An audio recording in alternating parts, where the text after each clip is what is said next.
Itzik Manger was a great writer. My father said he might have been one of the greatest, except that he unfortunately, he suffered from, and I didn't know this until many years later, he was a full-fledged alcoholic. But he was the nicest guy. And when I was about maybe 10 or 11 years old, my mother, my father, and I went out to Seagate to visit them. It was in the summertime. And Manger said, how would you like to go to Coney Island?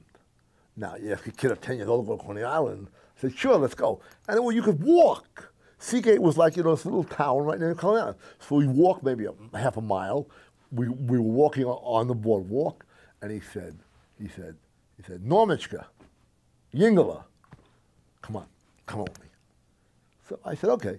So we went over to one of, Coney Island has all these, kind of things, all these kind of, places you can buy things and rides. And we went over to this gigantic candy store. And he bought me this gigantic, that big, all-day sucker. One of those giant, and I was in heaven.